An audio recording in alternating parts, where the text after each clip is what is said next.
कोहरे से ढकी सड़क पर बच्चे काम पर जा रहे हैं। सुबह सुबह बच्चे काम पर जा रहे हैं। हमारे समय की सबसे भयानक पंक्ति है ये। भयानक है इसे विवरण की तरह लिखा जाना चाहिए इसे सवाल की तरह। काम पर क्यों जा रहे हैं बच्चे? क्या अंतरिक्ष में गिर गई हैं सारी गेंदें? क्या डीमकों ने खा लिया है सारी रंग बिरंगी किताबों को? क्या काले पहाड़ के नीचे दब गए हैं सारे खिलौने? क्या किसी भूकंप में ढह गई हैं सारी मदरसों की इमारतें? क्या सारे मैदान, सारे बगीचे और घरों में आंगन खत्म हो गए हैं एकाएक? तो फिर बचा ही क्या है इस दुनिया में? कितना भयानक होता है अगर ऐसा होता। भयानक है, लेकिन इससे भी ज्यादा ये है कि सारी चीजें हस्म मामूल पर दुनिया की हजारों सड़कों से गुजरते हुए बच्चे, बहुत छोटे छोटे बच्चे काम पर जा रहे हैं। बच्चे काम पर जा रहे हैं। कोहरे से ढकी सड़क पर बच्चे काम पर जा रहे हैं सुबह सुबह।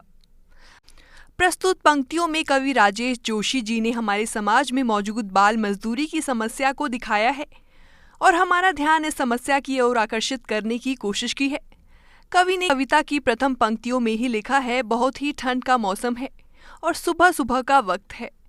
चारों तरफ कोहरा छाया हुआ है, सड़कें भी कोहरे से ढकी हुई हैं, परंतु इतनी ठंड में भी छोटे छोटे बच्चे कोहरे से ढकी सड़क पर चलते हुए अपने काम पर जाने के लिए मजबूर हैं, क्योंकि उन्हें अपनी रोजी रोटी का इंतजाम करना है।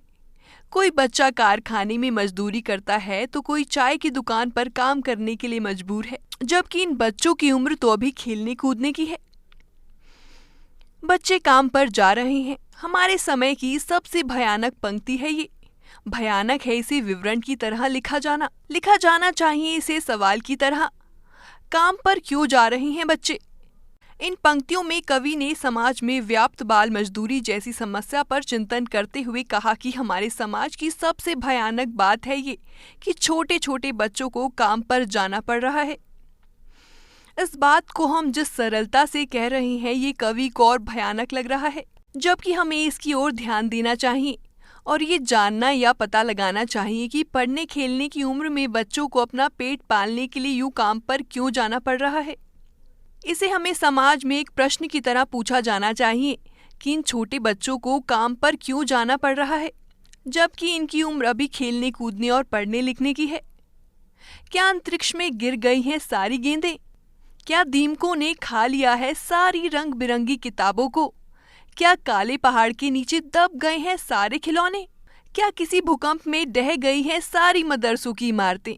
कवि बाल मजदूरों को सुबह भीषण ठंड एवं कोहरे के बीच अपने अपने काम पर जाता देखता है, जिससे कवि हताश एवं निराशा से भर जाता है। इसी कारणवश कवि के मन में कई तरह के सवाल उठने लगते हैं। कवि को ये समझ नहीं आ रहा कि क्यों ये बच्चे अपना मन मारकर इतनी सुबह सुबह ठंड में काम पर जाने के लिए विवश हैं। कवि सोचता है कि क्या खेलने के लिए सारी गेंदें खत्म हो चुकी हैं या आकाश में चली गई हैं? क्या बच्चों के पढ़ने के लिए एक भी किताब नहीं बची है?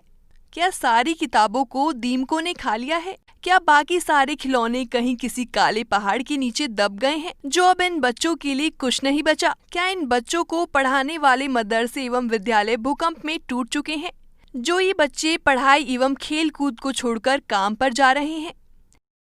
क्या सारे मैदान, सारे बगीचे और घरों के आंगन खत्म हो गए हैं एकाएक? यहाँ कवि अपने मन में उठ रहे सवालों को बयां करते हुए कहते हैं कि क्या बच्चों के खेलने की सारी जगह खत्म हो चुकी हैं? क्या सारे मैदान जहाँ बच्चे खेला करते थे, सारे बगीचे जहाँ बच्चे टहला करते थे एवं सारे घरों में आंगन खत्म हो चुके हैं, जो इन बच्चों के पास अभी कुछ नहीं बचा, इसलिए सुबह सुबह काम पर जा रहे हैं? तो फिर बचा ही क्या है इस दुनिया में? कितना भयानक होता है अगर ऐसा होता। भयानक है, लेकिन इससे भी ज्यादा ये है कि सारी चीजें हस्म मामूल कवि के अनुसार छोटे छोटे बच्चे काम पर इसलिए जा रहे हैं क्योंकि दुनिया की सारी खेलने की चीजें जैसे गेंद, खिलौने, बगीचे, मैदान, घर का आंगन इत्यादि खत्म हो चुके हैं। उनके पढ़ने के लिए सारी किताबें, विद्यालय एवं मदरसे खत्म हो चुके हैं। कवि आगे कह रहा है कि अगर सच में ऐसा होता तो ये कितनी भयानक बात है और इस दुनिया के होने का कोई अर्थ नहीं है।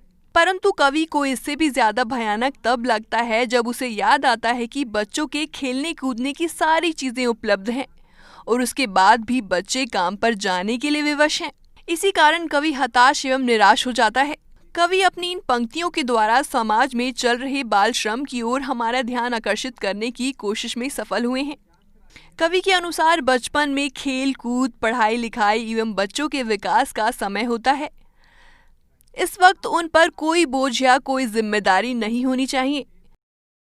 पर दुनिया की हजारों सड़कों से गुजरते हुए बच्चे, बहुत छोटे छोटे बच्चे काम पर जा रहे हैं।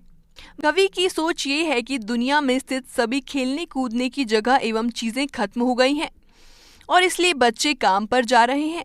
लेकिन जब वो ये देखते हैं कि ये सारी चीजें एवं जगह दुनिया में भरी पड़ी हैं, तब उनमें चिंता घर कर जाती है, क्योंकि उन्हें ये समझ नहीं आता कि इन सारी चीजों में मौजूद होने के बाद भी आखिर क्यों छोटे छोटे बच्चे दुनिया की हजार सड़कों से चलकर अपने अपने काम पर जाने के लिए विवश हैं।